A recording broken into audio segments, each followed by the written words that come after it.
What's up, everybody? David with Machete Boys Barbecue. Back this week with a simple, delicious grilled recipe for Maine lobster tails. If this is your first time here, remember to subscribe. For more delicious recipes you're going to want to try at home.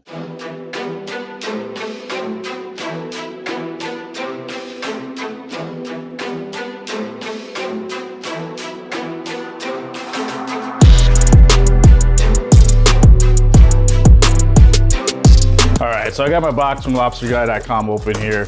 In this box, it looks like they did a really good job packing it. They've got a pro pack. I'm not sponsored, by the way. I just wanted some lobster tails. They pro packed it in a nice styrofoam little cooler here.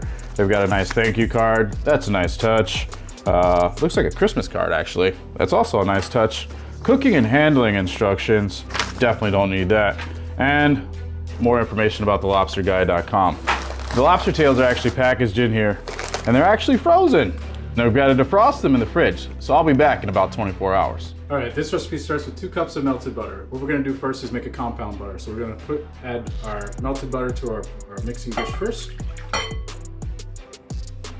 All right, and then to your melted butter, you wanna add 1/4 cup of Elk Creek's AP Rub, 2 tablespoons of chive, 2 tablespoons of garlic, minced up very well, 2 teaspoons of parsley. And then you want to add the juice of 1 lemon and a little bit of zest. The last thing you want to do is just mix all of that together. All right, so now that you got your compound butter all mixed up, it's time to go ahead and start your fire.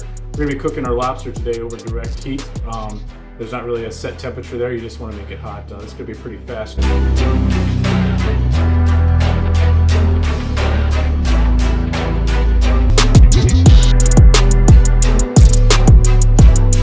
So here we've got 4 beautiful lobsters that I've gotten from Lobster Man. I opted to get the 5 to 6 ounce lobster. To get started, we're just gonna get these lobster tails butchered up here. We'll get our friends out of the way here. What I've seen a lot of guys do is that they cut down the back and then they kind of pull the lobster meat up towards the top.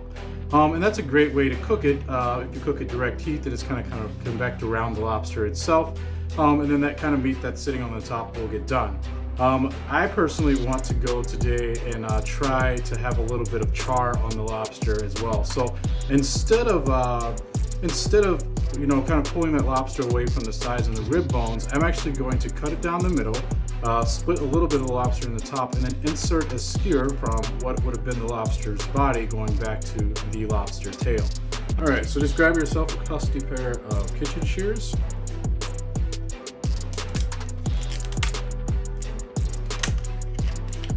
Crack that shell right on back here, exposing that beautiful lobster meat. I'm just going right back to its tail in there, and that's pretty good. And you can kind of pull that apart just a little bit there. That's kind of what we're going there for as well. And you can see it's kind of got a natural split in the lobster tail there, so I don't think we'll have to run our knife through there as well. I've just got some skewers, and what this is going to do is keep the lobster meat from pulling away, right? So I'm just going to take that skewer and I'm just going to run it right through the lobster. And then you got a nice little handle too for moving those around, but we're going to use our tongs so we won't need that. We'll kind of just clean up some of this overflowing lobster bit here because that'll probably just burn on our grill, and that's what we're left with. We'll leave the bottom intact. There's no need to mess with any of that. All right, so I'm gonna go ahead and get the other 4 here done. All right, we got our lobster tails prepped here, and they kind of look like lobster on a stick. Just grab your duck fat spray. Give those a nice liberal coating of duck fat spray. What you want to do is get yourself a bottle of the Elk Creek Garlic Jalapeno Rub, a good sprinkling of that. I just used a light coat of Cimmaron Docs to give them a little color and sweetness. All right, so as our grill's nice and hot, I've got a direct fire started here on the right side, and I've got a little bit of cool space here on the left side that makes these get out of control quickly here. Lobster's only supposed to be cooked to an internal temperature of 140 degrees. So this is going to be a relatively quick cook. We're going to start with our lobster tails down for about 3 minutes, and then we're going to flip them over. Then we're going to add a little bit of our compound butter to it that we made earlier, and just keep an eye on them as they finish off. Being as these are Maine lobster, they should become a bright red color. As always, you can use a temperature probe just to slide into the meat there and make sure that your temperature is at 140 degrees so that no one gets sick. You can also see that I cut the ends of those skewers off here. I had not soaked those in water. If you do not soak them in water, they'll obviously start a fire on here. You don't want to do that. So I just clipped them at the ends here, and they should have a pretty good start. So we'll go ahead and get our lobster on the fire.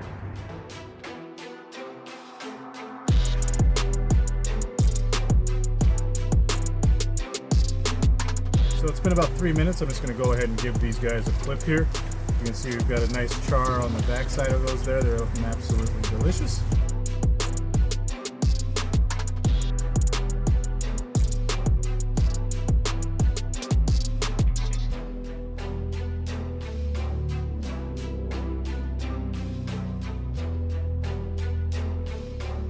Take your compound butter, get a nice healthy scoop of that, and just put a little on top of each lobster tail.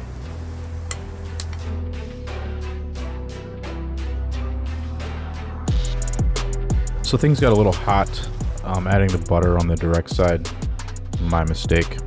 When you're cooking these at home, after you get the initial char on them, move them to the indirect side, then add the butter, and then let them sit here and baste for just a few moments. All right, so once the butter melted, I moved them back over the direct heat. So we're sitting at right at about 6.5 minutes right now. They're temping out perfectly right at 140 degrees, so it's time to take off your lobster tail.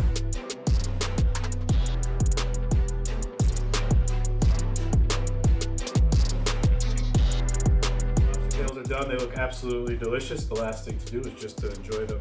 I like to serve them just as they came off the grill. You can top them with a little bit of chive if you like, and also a little bit of butter if you melt it back down, but it absolutely does not need it. If you find it doesn't have enough kick, by all means add a little bit of crushed red pepper to the end. Hey guys, thanks for hanging out and watching me grill fresh Maine lobster tails. I hope you enjoyed it. Maybe you learned something. Hit that subscribe button and I'll see you next time.